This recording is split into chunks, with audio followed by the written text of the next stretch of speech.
Kerajaan teliti larangan maknyah masuk masjid.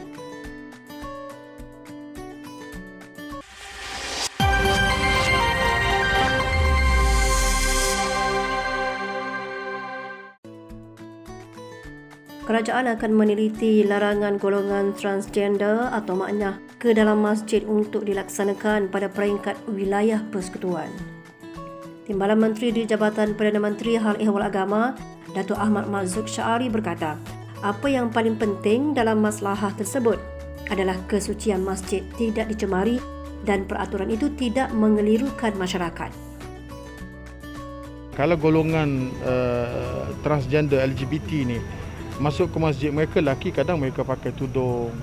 Jadi itu sangat tidak sesuai untuk mereka hadir ke masjid, dan itu satu tindakan yang saya fikir adalah merupakan satu tindakan yang boleh menjadi contoh supaya pertamanya menjaga kesucian masjid dan tidak menimbulkan kekeliruan dan menjaga kehormatan orang lain.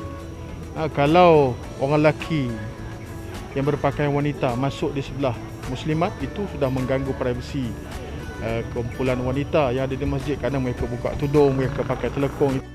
Beliau berkata demikian selepas menyempurnakan program Inspirasi Kasih Kami Foodbank Yapin 3.0 di perkarangan stesen teksi Kemaman baru-baru ini.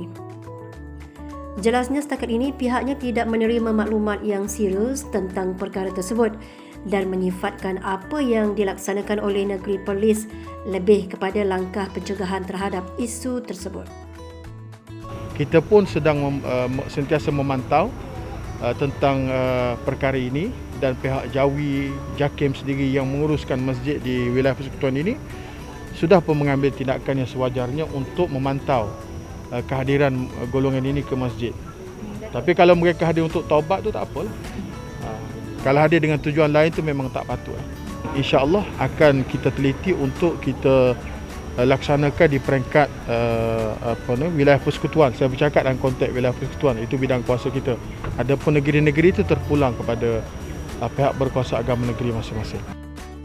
Tambahnya, jika ada pencerobohan sebegitu oleh kumpulan transgender yang hadir ke masjid dan memilih tempat-tempat yang berbeza dari yang ditetapkan bagi mereka, kes sebegitu bukan lagi digalakkan, malah memang perlu untuk dibuat peraturan sebegitu.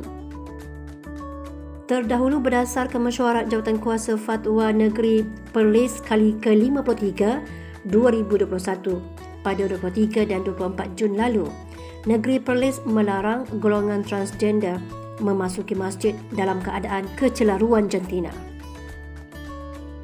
Mufti Perlis Datuk Dr. Muhammad Azrul Zainul Abidin berkata, mereka diharamkan memasuki masjid dalam keadaan kecelaruan jantina kerana boleh mengganggu suasana ibadah di masjid.